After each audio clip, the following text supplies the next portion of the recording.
Hello, everybody. Welcome back. Sorry that I had a little bit of trouble with technology this morning, but I think I've got everything back up and working again.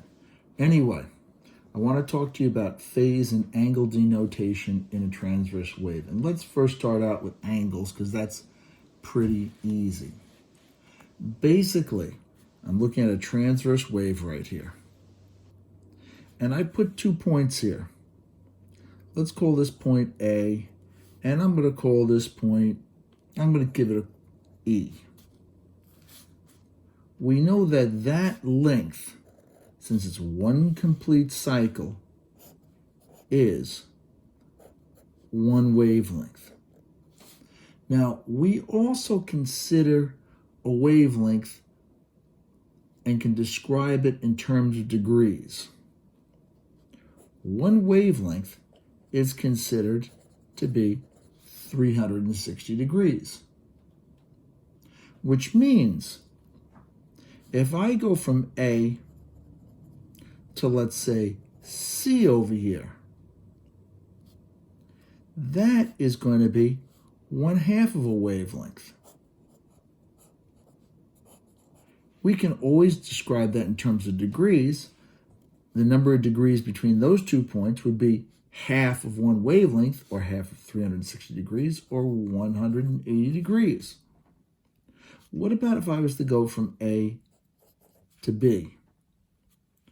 From A to B is a 1/4 wavelength. Well, that would be 90 degrees. And of course, if I went over here to D, that length is going to be 3/4 of a wavelength, which means it would be 3/4 of 360 degrees, or 270 degrees. What if we go beyond one wavelength? Let's say I go from A all the way over here to F. Now we know that distance from there all the way to F would be 1 1/4 or 5/4 wavelength. Okay? So we could look at it a couple different ways. We could say that that would turn out to be 5/4 of 360, or 450 degrees, or we could also denote it as 90 degrees. Because 450 is like going around a circle plus the 1/4, or you just do the 1/4 and you've reached your way right to the same point. Now, let's talk about things being in phase and out of phase. In a wave,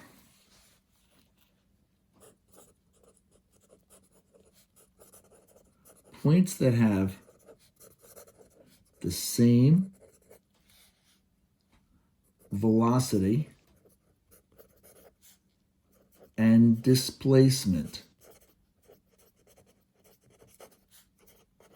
are considered to be in phase. Now, I said velocity and not speed, and displacement because directions matter on this thing. Are considered in phase. And that would be considered to be 360 or 0 degrees apart. So let me draw out a transverse wave here for you.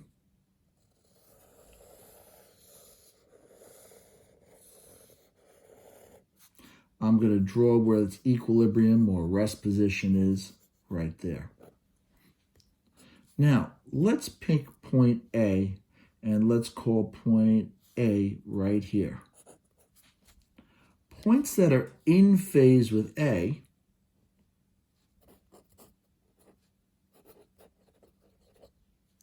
would be here, B, and C. If I took this and just dropped it on top of it, anything that lined up would be in phase. A, B, and C are in phase.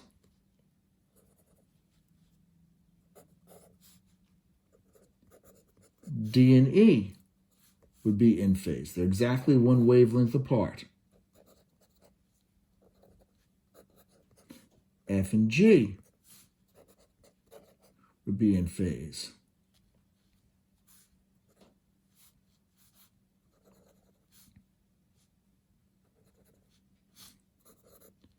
H and I would be considered in phase, one wavelength apart, or I could even go J and K.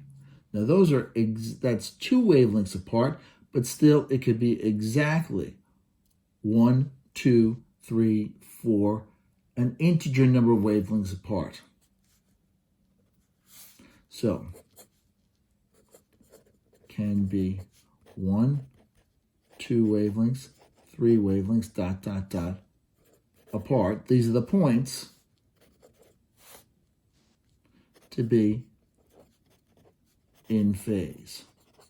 Now, out of phase is a bit tougher. And let's take a look at this.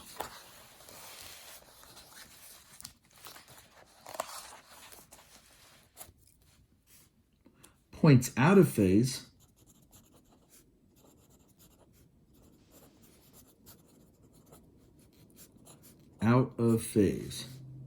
have opposite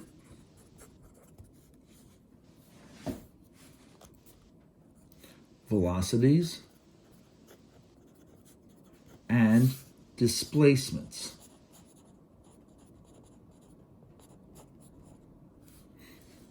They would be considered 180 degrees apart.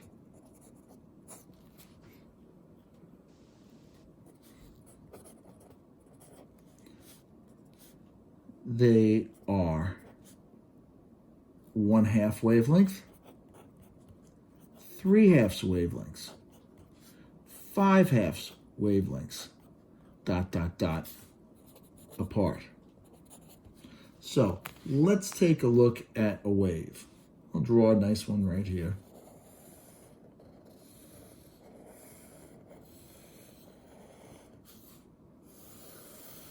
There's my equilibrium position. Now let's start it with the easy ones. Let's start it with A right here. Points out of phase with A, they have to move like this. They've got to be moving completely opposite each other. And I'm going to show you some of that on the other screen in just a second. Okay, 1 second. I just lost it. Good. All right, so points out of phase with A would have the opposite direction, the opposite motion. Well, anything on these on the crests are going to stop. And so to have the opposite motion, well, it's stopping. There's no opposite stopping. It's just stopped. But opposite displacements mean that B or C would be out of phase with A. So out of phase, A and B are out of phase. A and C are out of phase. Let's pick a different one. Let's go with here. Let's call that D. Now, keep in mind, if the wave was moving in that direction, D, because this crest to be moving in, D would be getting lifted up, which means that the opposite motion, it has to be going down, which means D would be out of phase with E, because E would be going down, this trough is moving in, or F, which would also be moving down.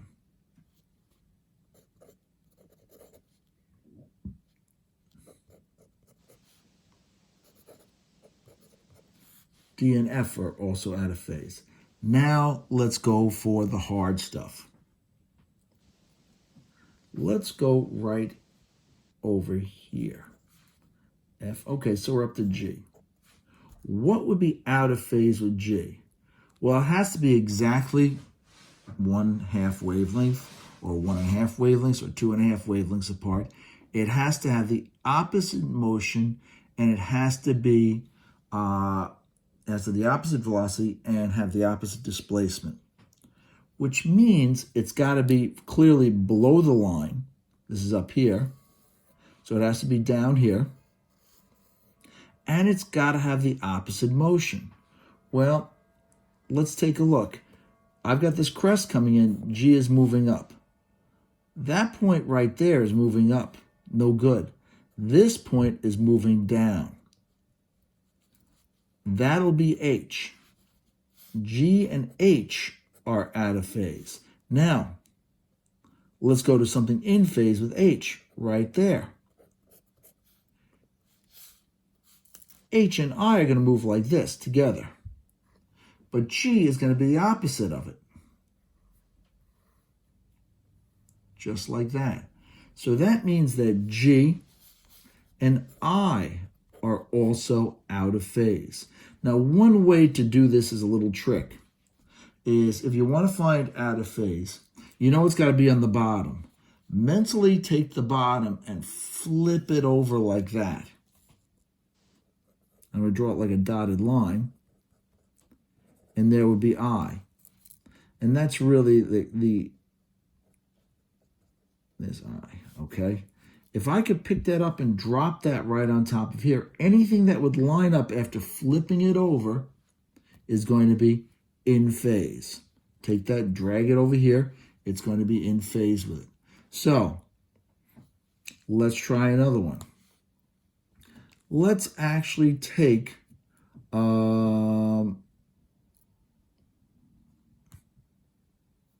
go here. Go right there. The I will go with J. So what would be out of phase with J? Well, it's got to be on the bottom here. Let's flip them over.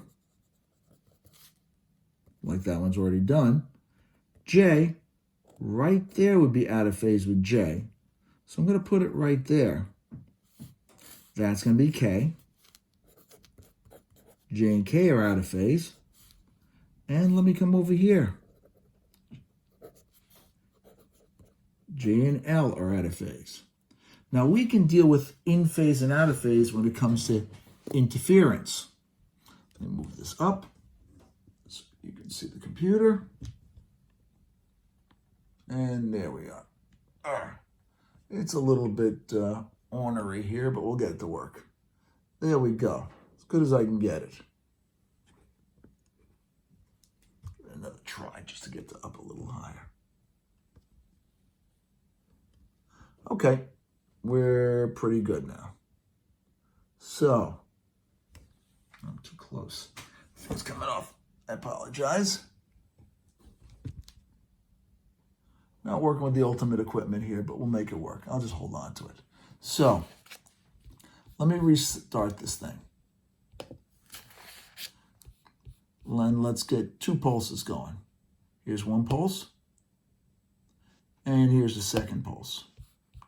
Now, we all know when the pulse hits that fixed end here, it should have what we call a phase inversion. It's going to flip over. Now, notice how this guy is up and this guy is down over here. These two are considered meeting out of phase.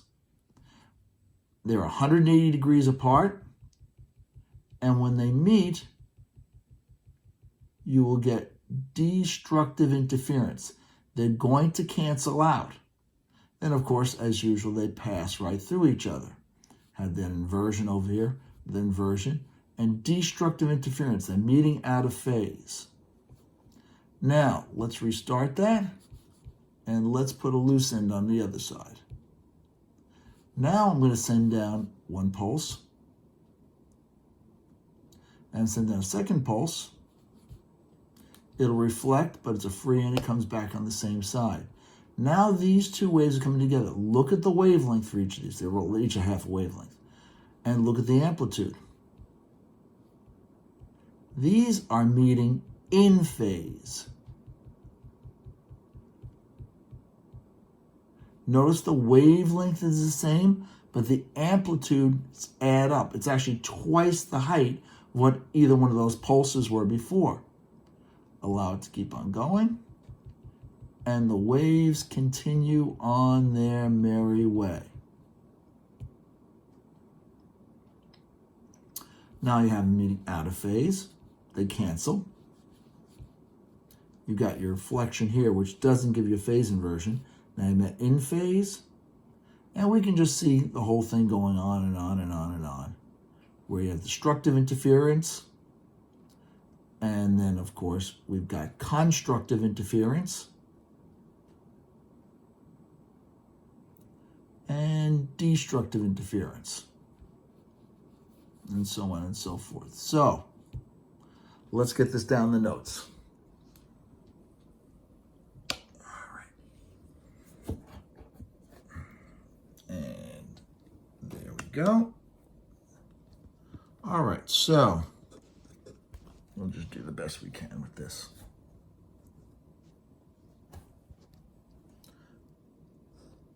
There we go. All right, so let's talk about that. When we have constructive interference,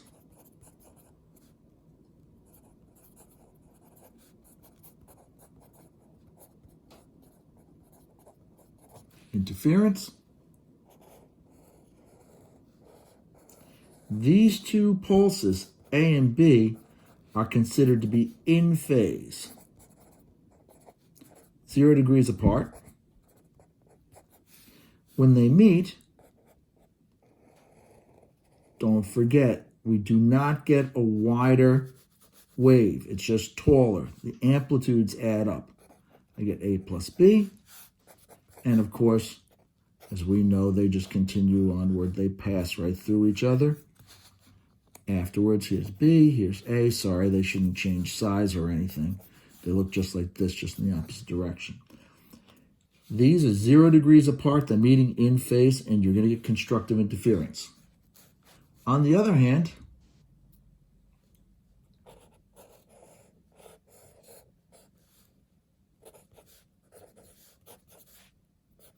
A and B meet together. It should be identical. And they cancel out. These two are out of phase. 180 degrees apart. I get A minus B. And of course, just as always, they will pass right through each other. A common use for this nowadays, if you have noise canceling headphones, the noise canceling headphones listens to the sound created around you. You'll get, let's say, a sound wave outside of your hearing that looks like this. Now, it's longitudinal, not transverse, but it's just easier to see it like that. And what the headphones do is the headphones create this.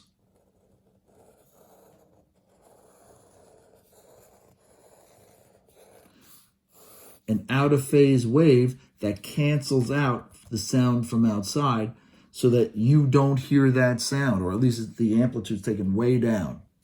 All right, people, that's it for today. There'll be a couple things I'm going to ask you to take a look at. Not a lot, and I'm not going to be giving you all that much because of APs. The principal asked us to take it easy on you guys, and so I will do that during AP because I know virtually everybody's got at least one AP.